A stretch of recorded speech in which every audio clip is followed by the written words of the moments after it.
Ingat, Facebook itu punya Facebook, punya Instagram, dia punya Messenger, dia punya audience network. Nah, sekarang Anda pilih manual placement. Oke, setelah Anda pilih manual placement, di sini ada pilihan devices, all devices. Apakah Anda mau menampilkan iklannya di semua device? Semua bergantung. Kalau bagi saya, orang sekarang menghabiskan waktu yang di depan layar itu hampir selalu mobile. Ketika orang membuka laptop, itu hampir pasti dia itu bekerja. Oke, memang banyak orang yang buka laptop untuk nonton ya, untuk nonton Netflix dan sebagainya. Tapi kalau dia lagi nonton, berarti dia murni cuma lagi nonton. Beda ketika dia membuka handphone. Bisa untuk tujuan entertainment, edukasi, atau pekerjaan. Jadi handphone ini fungsinya macam-macam. Tapi kalau orang buka desktop, itu 70% kemungkinan besar dia memang ada pekerjaan yang sudah diselesaikan. Artinya dia fokus mengerjakan pekerjaan. Karena itu sekarang saya berikan taktik nomor 1 kami yang selalu menghasilkan adalah kami tidak pernah lagi mentarget iklan di desktop. Itu faktanya. Nah, terserah kepada Anda. Itu semua pertimbangan Anda. Apakah Anda ingin menambahkan di desktop atau tidak? Tapi kalau bagi saya, makin dia tertarget, makin bagus. Karena orang melihat handphone terus sekarang. Desktop hanya untuk bekerja. Karena itu, saya akan edit device-nya. Saya pilih apa? Saya pilih mobile. Oke, dan selesai. Oke ya. Saya milih mobile, Anda mau menayangkan iklannya di mana? Kita akan bahas satu-satu dulu. Pertama, kalau automatic itu hampir semuanya itu pasti dicetak. Makanya Anda lihat, di Facebook, dia membaginya ada feed, ada stories ya. Facebook, Instagram campuran di dalamnya. Feed misalnya. Berarti dia akan tampil di Facebook Newsfeed. Ketika Anda pilih, di sebelah sini jadi tampil contoh iklan kalau dia tampil di penempatan yang kita pilih. Kalau di Instagram Feed tampilnya seperti itu. Jadi sebelah kanan ini, dia akan berubah juga. Instagram Feed, Facebook Marketplace. Nah, contoh orang Indonesia jarang mengakses Facebook Marketplace, Marketplace jarang diakses, maka saya akan uncentang. Saya tidak peduli. Facebook Video Feed jelas. Anda iklannya video kan? Oke. Nah, sekali lagi, Anda kembali dulu. Apakah iklan ini nanti di story saja atau di feed? Nah, kalau Anda buat iklan story, sebenarnya Anda bisa masukkan video yang square post. Cuma dia jadi kotak di dalam story. Nah, kalau ini memang khusus story, berarti di feed Anda tidak perlu nyalakan. Kalau iklannya dua-duanya untuk di story dan feed sama, berarti ini nyalakan. Karena ingat, di dalam satu adset kan bisa beberapa iklan. Kalau Anda ingin membedakan iklan khusus story sama feed, itu lebih bagus. Dan itu dipisahkan berdasarkan adset. Jadi, kebetulan tadi kita buatnya kan story, berarti saya nggak mau yang tampil di feed. Ini adalah contoh kasus di sini aja. Anda terserah pasti. Saya tidak akan munculkan di feed, tapi khusus untuk video feed saya akan tampilkan. Ya, saya akan coba tampilkan, karena video toh. Explore harus. Explore kan juga kadang-kadang ada story-nya ya. Oke, Messenger nggak? Stories udah saya centang semua karena iklannya stories. In-stream. In-stream itu artinya ketika orang nonton video, nanti di tengah video itu ada iklan. Hebatnya Facebook udah seperti itu, mirip YouTube. Anda pilih in-stream, wajib kalau video. Oke, messages tidak in article. Nah, in article tuh gini. Ada artikel-artikel yang dipublish oleh sebuah page atau sebuah media massa itu khusus untuk Facebook. Itu ada kerjasamanya khusus. Ketika orang itu buka artikel, makanya kalau Anda hover di sini, dia munculnya ada artikel, pilih. Nah, di tengah artikel itu muncul iklan kita. Kalau iklan Anda memang ukurannya besar, saya rasa tidak perlu in article. Anda tidak perlu itu. Kan iklan Anda targetnya tadi, dia story ya, dia tidak perlu. Nah, add and sites. Audience network, rewarded video, in-stream. Kalau saran saya karena kita video, Anda pilih rewarded. Oke, rewarded video.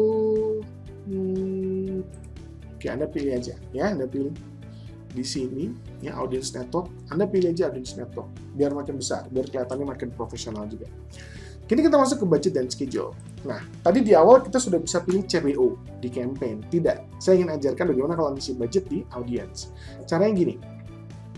Pertama, saya tidak akan pilih cost control, ya. Anda akan pilih budget and schedule. Ada dua macam budgeting di dalam Facebook Adset, yaitu daily budget atau lifetime budget. Kalau daily budget, misalnya Anda isi di sini 100.000. Ya, lalu Anda set a start and date, start dan end date. Misalnya Anda pilih di sini adalah 16 April sampai ke 18 April, gitu. Berarti 16 sampai 18 itu 2 hari. Pokoknya 1 hari dia akan habis 100.000. berarti 2 hari dia akan habis 200.000. Tapi ingat, kalau daily budget artinya budget maksimum dalam satu hari 100.000. Kalau pas hari itu lagi rame, lagi banyak orang berinteraksi, tiba-tiba budget Anda habis, iklannya tidak ditayangkan lagi. Saya ulangi ya, lagi rame itu hari itu. Tiba-tiba semua target audiens Anda lagi aktif online, banyak orang engage dengan video Anda, nonton, klik, sharing, terus budgetnya habis, maka iklan Anda tidak ditayangkan lagi. Saya ulangi ya, iklan Anda tidak ditayangkan lagi karena budget per hari limitnya 100.000. Itu artinya daily budget. Jadi kalau 2 hari, berarti Facebook akan berusaha menghabiskan 200.000, tapi satu hari maksimum 100.000. Beda ketika Anda milih lifetime budget. Oke.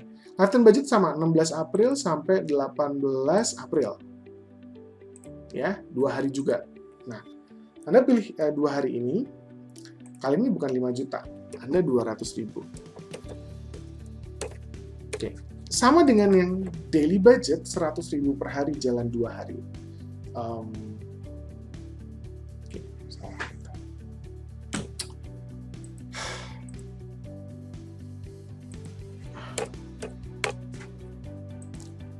Nah, di sini saya milih daily budget adalah 100.000.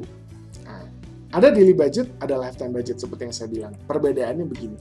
Anda pilih start and end date, misalnya 16 April sampai 18 April. Berarti iklannya akan berjalan 2 hari. Berarti 100.000 kali 2 adalah 200.000. Tapi perhatikan, kalau daily budget artinya budget maksimum pada satu hari itu 100.000. Jadi kalau tiba-tiba nih, target audiens ideal Anda semuanya lagi online, semuanya lagi nonton video Anda, banyak interaksi, banyak komen. Terus setelah baru sekian jam, 8 jam katakan, budget Anda habis 100.000 satu hari itu, maka selesai. Iklan Anda tidak ditayangkan lagi.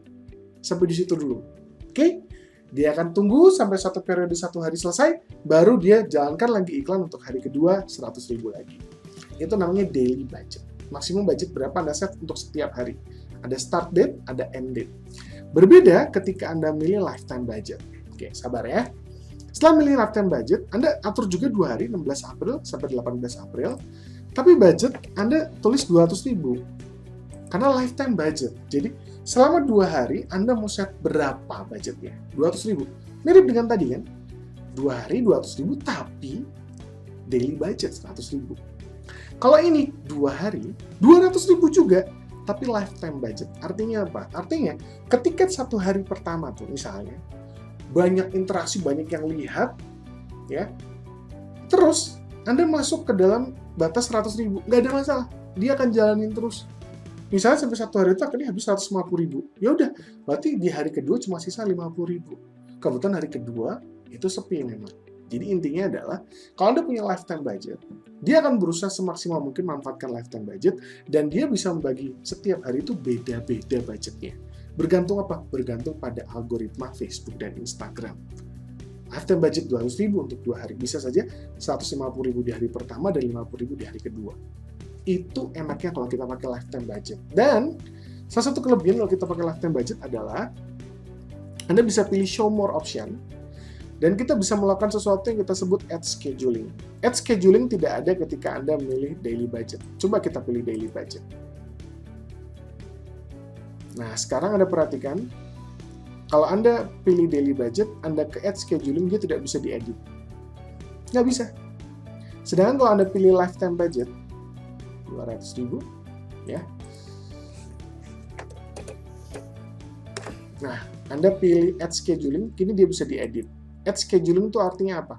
Ad scheduling itu artinya, kalau Anda tahu kebiasaan behavior Anda, behavior audience ideal Anda, dan mereka ternyata tidak selalu login atau tidak selalu online 24 jam, tapi Anda ingin mentargetkan mereka pada jam-jam tertentu. Misalnya, pada jam kerja. Makanya, Anda akan atur run ads on schedule, dan kita punya setiap hari untuk kita atur.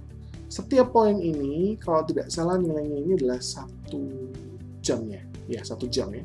Ini sekitar 1 jam setiap poin ini. Berarti kita pilih, misalnya untuk Monday, saya tidak pilih ini jam 12 malam, 3 pagi, 6 pagi. Saya akan pilih kalau Monday itu mungkin dari jam sekitar ini ya, sampai jam 9 misalnya. Ini semua saya buat sama. Jadi dari siang sampai malam itu untuk hari kerja. Tapi kalau di weekend, saya malah keluarkannya dia agak pagi, misalnya gitu ya. Jadi malamnya tidak, karena saya rasa orang-orang bersantai. Tapi Anda tidak menjalankan iklannya di malam hari. Tapi di hari kerja Anda menjalankan dari siang sampai malam. Bisa Anda atur kalau Anda pakai lifetime budget. Kalau Anda pakai daily budget tidak bisa. Oke ya? Nah, kita menemukan ada error. Ternyata di sini ada tulisan kalau kita pakai audience network, kita harus pilih Facebook juga ya, Facebook Newsfeed ya. Oke, kalau gitu apa yang terjadi kalau saya pilih? Kita berarti ada error ya, Facebook Feeds Placement. Oke, kalau gitu Anda juga bisa pilih klik fix error sebenarnya. Dia akan bawa kita ke sini, berarti Facebook Feed saya akan nyalakan. Oke, saya ingin tetap dia keluar di audience network. Oke, apakah masih ada error di sini? Oke, explore ya. Explore juga harus kita pilih feed ternyata. Oke, kita cek apakah masih ada error. Di sini juga ada tanda errornya. Tanda errornya sudah hilang. Oke, Anda jalankan. Oke ya. Kelihatannya kalau kita ingin memilih audience network, kita harus mengaktifkan juga yang bagian feed-nya. Oke, sekarang kita ke bawah, kita pilih continue. Nah, kini kita akan masuk ke bagian ads. Kita akan mulai mengisikan visualnya, copywriting, link, headline, dan yang lain di bagian ads ini. Oke, sampai di sini, sampai jumpa lagi.